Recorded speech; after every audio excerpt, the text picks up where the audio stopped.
Praise the lord. ప్రభువైన యేసు నామములో అందరికీ వందనములు.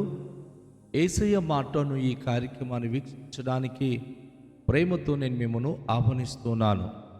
ఈ దినము యోహాను సువార్త 3వ అధ్యాయము 31వ వచనం నుండి 36వ వచనం వరకు మనము ధ్యానించుకుందాం. పైనుండి వచ్చువాడు అందరికీ పైనున్నవాడు, భూమి నుండి వచ్చువాడు భూసంబంధి అయి భూసంబంధమైన సంగతులను గూర్చి మాట్లాడును. పరలోకం నుండి వచ్చువాడు అందరికీ పైగా ఉండి తాను కన్న వాటిని గూర్చి విన్న వాటిని గూర్చి సాక్ష్యమిచ్చును. ఆయన సాక్ష్యము ఎవ్వడును అంగీకరింపడు. ఆయన సాక్ష్యము అంగీకరించిన వాడు దేవుడు సత్యవంతుడను మాటకు ముద్ర వేసి ఉన్నాడు. ఏలైనగా దేవుడు తాను పంపిన వానికి కొలత లేకుండా ఆత్మను అనుగ్రహించును గనుక ఆయన దేవుని మాటలే పలుకును.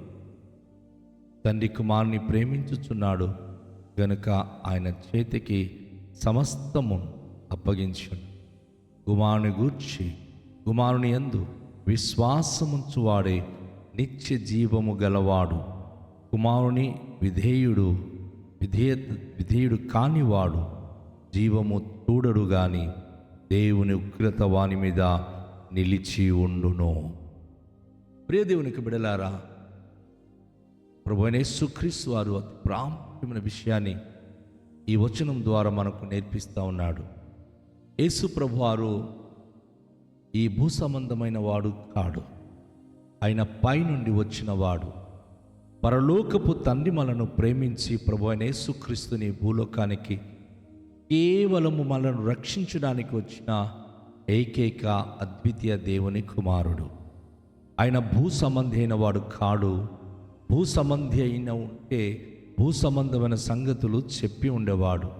కానీ ఆయన పరలోకం నుండి వచ్చినవాడు కనుక అందరికీ పైన ఉండి పైగా ఉండి పరలోక సంబంధమైన సంగతులను మనకు తెలియచేస్తూ ఉన్నాడు. అనేక మార్లు తండ్రి ఇంట అనేక నివాస స్థలములు ఉన్నాయి. ఎవరైతే తన యందు విశ్వాసం ఉంచుతున్నారో వారు తండ్రి యొద్ద తనతో ఉంటారని ఆయన అభయం ఇచ్చి మాట్లాడినట్లుగా పరిశుద్ధ గ్రంథము మనకు నేర్పిస్తూ చూపిస్తూ ఉంది. ఈరోజు మనం చూస్తున్నప్పుడు యేసు ప్రభువారు తాను కన్న వాటిని గూర్చియు విన్న వాటిని గూర్చియు సాక్ష్యం ఇచ్చును. ఆయన సాక్ష్యం ఎవరు అంగీకరింపడు అనే మాట ఇక్కడ తెలియచేస్తూ ఉన్నాడు.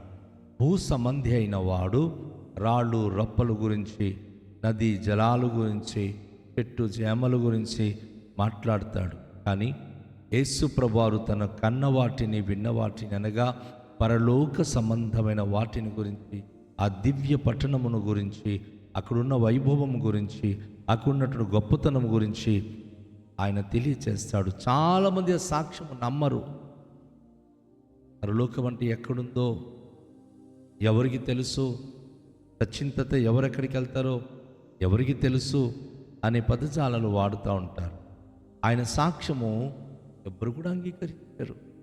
అందరూ ఈ సంబంధం లోక సంబంధమైన వాటిని, ఈ లోకంలో ఉన్న వాటినే ప్రేమిస్తున్నారు తప్ప పరలోక సంబంధమైన ప్రభు చెప్పిన మాటలు అనేక మంది అర్థం చేసుకోరు, అది అంగీకరించరు. ఆ సాక్ష్యము ఎవరు కూడా అంగీకరించడు. ఆయన సాక్ష్యము అంగీకరించిన వాడు దేవుడు సత్యవంతుడు అన్న మాటకు ముద్ర వేసి ఉన్నాడు. ఎంత విలువైన మాట! ఎవరైతే యేసయ్య సాక్ష్యం అనగా వాక్యం వింటున్నారో, అంగీకరిస్తున్నారో వారు సత్యవంతుడైన దేవుని మాటకు వారు తమ హృదయంలో ముద్ర వేసుకుంటున్నారు. దేవుడు ఉన్నాడు, మేము దానికి సాక్షులం. దేవుడు ఉన్నాడు, ఆయన అద్భుత కార్యములు చేస్తున్నాడని అనేక మంది దాని గురించి స్పష్టీకరణ చేస్తూ ఉన్నారు. ఎవరైతే యేసు ప్రభు వారికి సాక్ష్యం అంగీకరించారో, దేవుడు తను పంపిన వారిని అంగీకరించని వారి జీవిత విధానాలు వేరే. ఎవరైతే యేసు ప్రభును అంగీకరిస్తున్నారో, ఎవరైతే యేసు ప్రభు వారికి మాటను బట్టి సత్యమైన దేవుడు ఉన్నాడని నమ్ముతున్నారో, దేవుడు ఒక అద్భుత కార్యములు చేస్తున్నాడు.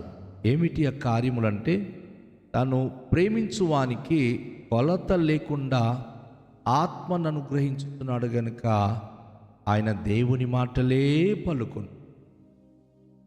ఎందుకంటే ఈరోజు అనేక మంది సేవకులు ఆత్మపూర్ణులై మాట్లాడుతూ అనేక మంది కుటుంబాలను బాగు చేయడానికి, అనేక మంది జీవితాలను సరిచేయడానికి, అనేక మందికి దైవికమైన విషయం చెప్పి వారి యొక్క అపవిత్రమైన జీవితాన్ని ఖండించి దైవత్వముగా దేవుని పరిశుద్ధమైన మాట వైపు నడిపించగలుగుతున్నారంటే దేవుడు వారికి కొలత లేకుండా ఆత్మను అనుగ్రహించి ఉన్నాడు కనుక.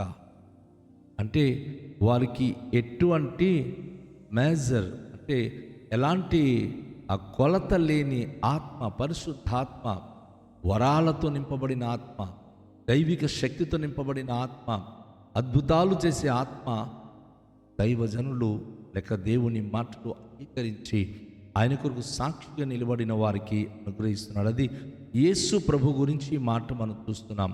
యేసు ప్రభు వారు ఈ భూలోకానికి వచ్చినప్పుడు ఆయన దేవుడు సత్యవంతుడని సాక్ష్యం ఇస్తున్నాడు కనుక తండ్రి అయిన దేవుడు తన పరిశుద్ధాత్మ అనుగ్రహించి ఆయన దేవుని గురించే మాట్లాడేటట్లుగా అద్భుతమైన ఆధిక్యత, అద్భుతమైన దీవెన మన ప్రభు అయిన యేసుక్రీస్తుకు అనుగ్రహి.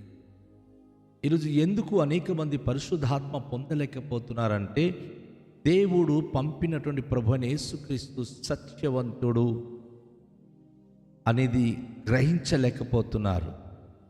తండ్రి కుమారుని ప్రేమించుతున్నాడు గనుక ఆయన చేతికి సమస్తము అప్పగించుకున్నాడు. యేసు ప్రభువారు తండ్రైన దేవుని చేత ప్రేమించబడిన వాడు. ఎందుకంటే ఈ భూలోకానికి వచ్చి నీ కొరకు నా కొరకు ఆయన మరణించడానికి కూడా వెన్ను తిరగక మన పాపరోత బ్రతుకు కొరకు ఆయన చనిపోయి మనకు నిత్య జీవానికి కారకుడయ్యాడు. మన నాశనకరమైన స్థితి నుంచి ఆయన నిత్యత్వంలోనికి నడిపించడానికి ఆయన సంసిద్ధత కలిగిన వాడు.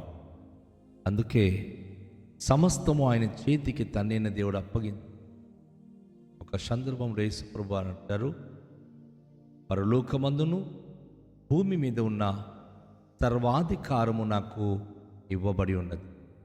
సో దేవుని యొక్క వాక్యములు మనం చూస్తున్నప్పుడు సమస్త అధికారము, ఆధిపత్యము కలిగిన వాడు ప్రభు అయిన యేసుక్రీస్తే కనుక ఈ వాక్యమును మనం గమనించినప్పుడు ప్రతి హృదయంతరంగములో, ప్రతి మనిషి యొక్క హృదయంతరంగములో దేవుడు సత్యవంతుడు అనే ఆ మాట గనుక, సత్యమైన దేవుడు ఆయన ఉన్నాడు, అది ప్రభు అయిన యేసుక్రీస్తు ద్వారా మేము తెలుసుకుని ఉన్నామని గ్రహించగలిగితే నిశ్చయంగా కొలత లేని దేవుని ఆత్మ వారికి అనుగ్రహింపబడుతుంది. దేవుని యొక్క ఆత్మ అనుగ్రహింపబడిన ప్రతి వ్యక్తి దేవుని అధికారం కింద ఉంటున్నాడు, దేవుని ప్రేమిస్తున్నాడు కనుక దేవుడు సమస్తమును వారి చేతికి అప్పగించుచున్నాడు. వాస్తవముగా ఈరోజు ఎందుకు క్రైస్తవులు అనేక మందికి మంచి చేసి ఏమీ లేని వారు కూడాను అనేకమైనటువంటి చారిటీ ట్రస్ట్ పెడుతున్నారు, ఏమీ లేని వారు కూడా సంఘాలు కడుతున్నారు, ఏమీ లేని వారు కూడా ఒక గొప్ప ఆధిక్యతలోనికి వెళుతున్నారు అంటే సత్యవంతుడైన దేవుని వారు నమ్మిన వారు. ఒకవేళ మీకు ఆస్తి ఉండి, అంతస్తులుండి, ఉద్యోగాలుండి, బాగా సంపదన ఉండి మీరు అభివృద్ధి పొందుతుంటే అది దేవుని వలనే కలిగింది అని చెప్పడంలో కొంత బాధకరంగా ఉంటుంది. ఎందుకంటే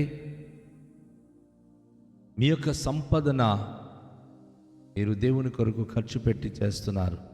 కానీ ఎవరైతే మోకాళ్ళ మీద ప్రార్థన చేసి దేవుని పరిశుద్ధాత్మ శక్తి పొంది అంచున ఎదుగుతున్నారో దేవుడు వారి చేతికి సమస్తము అప్పగించి ఉన్నాడు అని మనం గ్రహించాలి.